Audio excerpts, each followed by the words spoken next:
Welcome to No Longer Conformed, my online preaching and teaching ministry.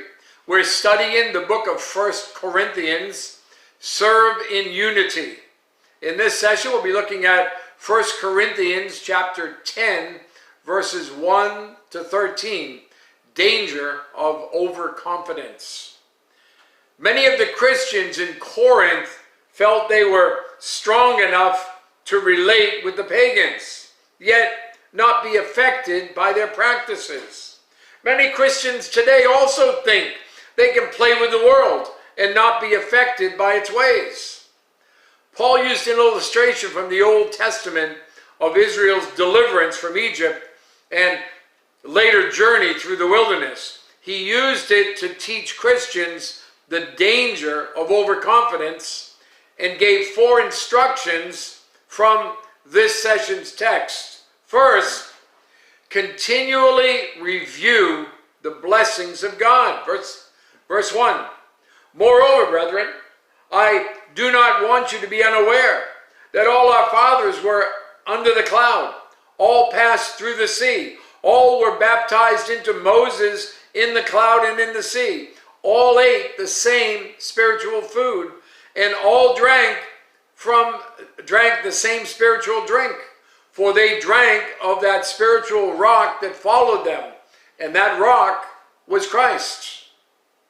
Paul referred to 3 basic blessings of the Jews in the wilderness. They were liberated from slavery, under the cloud, all passed through the sea, guided by God with a column by day and fire by night. That's the whole Red Sea experience. They were baptized into Moses. Baptized into Moses? The Israelites were in unity with him as God's leader for them. Moses was also a type of Christ in their freedom from slavery. So they were baptized into Moses to become a part of what he was doing in God's deliverance. And then they were supernaturally fed by God. All ate the same spiritual food. All drank the same spiritual drink. God provided manna from heaven and water from a rock. The rock represented Jesus, who provides for us today as well. God brought Israel out of Egypt, gave them a strong leader, and fed them from his resources. When you begin to think about all you have accomplished, you need to review the reality that it's all by God's power, and not yours. Second, periodically revisit the displeasure of God. Verse 5, but with most of them, God was not well pleased, for their bodies were scattered in the wilderness.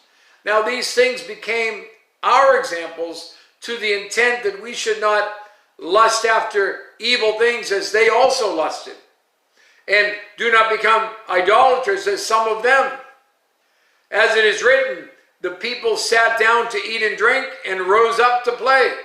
Nor let us commit sexual immorality, as some of them did, and in one day 23,000 fell.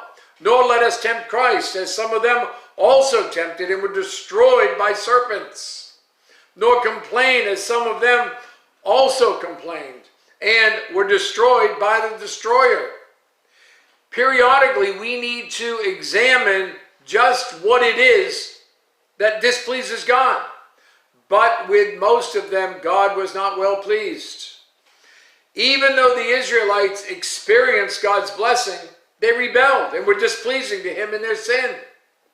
They committed 4 major sins: idolatry, serving other gods, sexual immorality, serving lusts, testing Christ, presumptuous sins, complaining, expressing discontent, accusing God for allowing what displeases you. He plans your life for his purposes, Romans 8:28. And we know that all things work together for good to those who love God, to those who are the called according to his purpose. God was not pleased with most of his children, and the wilderness was littered with their bodies. You can fool others. You can even fool yourself, but you cannot fool God. Outward appearance is deceiving. Remember 1 Samuel chapter 6, verse 7, or 16, verse 7? The Lord said to Samuel, "Do not look at his appearance or at his physical stature, because I have refused him. For the Lord does not see as man sees. For man looks at the outward appearance, but the Lord looks at the heart."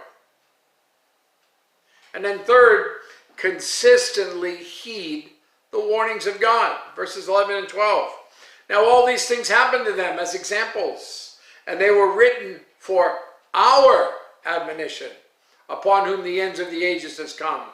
Therefore, let him who thinks he stands take heed lest he fall.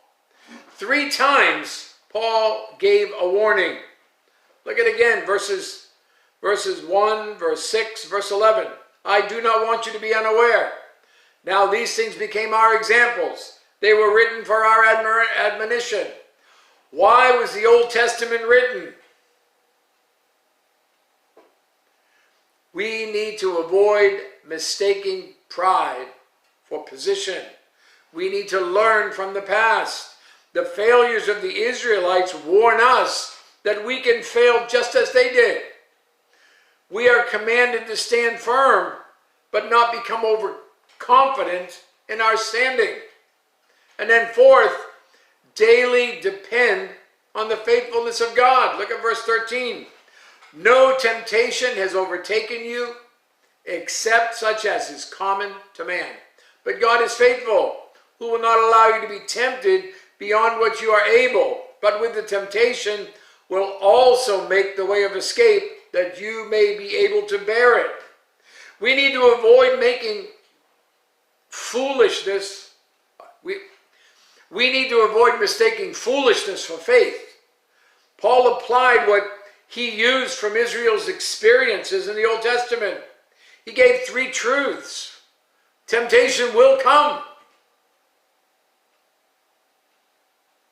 Our temptation is no different than anybody else's. And God is faithful. Sometimes we ought to resist. Sometimes we ought to run.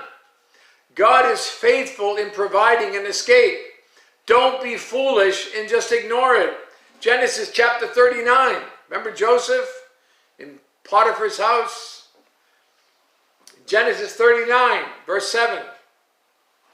And it came to pass after these things that his master's wife cast longing eyes on Joseph. And she said, lie with me. But he refused and said to his master's wife, look, my master does not know what is with me in the house, and he has committed all that he has in my hand to my hand. There is no one greater in this house than I, nor has he kept back anything from me, but you, because you're his wife. How then can I do this great wickedness and sin against God? So it was as she spoke to Joseph day by day that he did not heed her, to lie with her or to be with her. But it happened about this time when Joseph went into the house to do his work, and none of the men of the house were inside, that she caught him by his garment, saying, lie with me. But he left his garment in her hand and fled and ran outside. Listen, be ready to use the escape route provided to deal with the temptation. Be careful of feeling secure about yourself. When you think your spiritual life is at its strongest and your morals are at their purest, watch out.